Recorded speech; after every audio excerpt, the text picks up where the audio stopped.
Welcome to the West Wing Week, your weekly wrap-up of this week's second-term activities at the White House and beyond. This week, the President honored fallen police officers and top cops, spoke on the implementation of the Affordable Care Act, invited both the Prime Minister of England and of Turkey to the White House, and kicked off a new Google Hangout series on science and technology. That's May 10th through May 16th, or We the Geeks.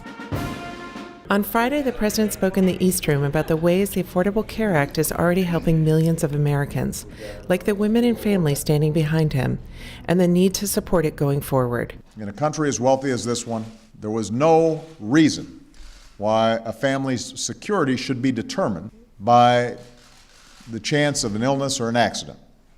We decided to do something about it. And those of us who believe that every American deserves access to quality, affordable health care have an obligation to now make sure that full implementation moves forward the way it needs to. West Wing Week caught up with Alicia Steinberg, who is also a mother of Avi, a 3-year-old leukemia patient. Thankfully, the Affordable Care Act protects us by ensuring that Avi won't be discriminated against by an insurer based on her pre-existing condition. So it's really given us tremendous peace of mind. On Saturday, the President honored a group of the nation's best police officers, top cops, who are chosen by the National Association of Police Organizations each year after being nominated by their colleagues for their service and heroism. We don't always get that opportunity to stand and applaud the men and women who keep us safe, but they're out there. Hundreds of thousands of you, patrolling our streets every single day. And we know that when we need you most, you'll be ready to dash into danger to protect our lives, even if it means putting your lives on the line. That's what the men and women standing behind me have proven.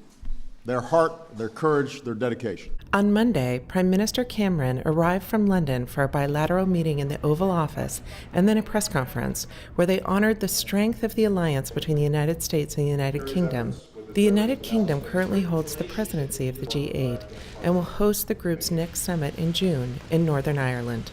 On Wednesday, the President traveled to the Capitol Building's West Lawn for the National Peace Officers Memorial Service, an annual ceremony honoring law enforcement who were killed in the line of duty in the previous year.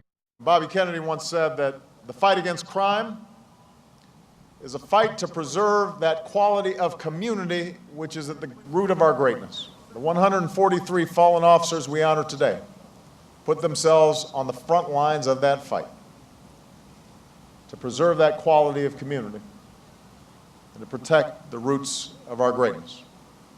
They exemplified the very idea of citizenship, that with our God-given rights come responsibilities and obligations to ourselves and to others. They embodied that idea. That's the way they died.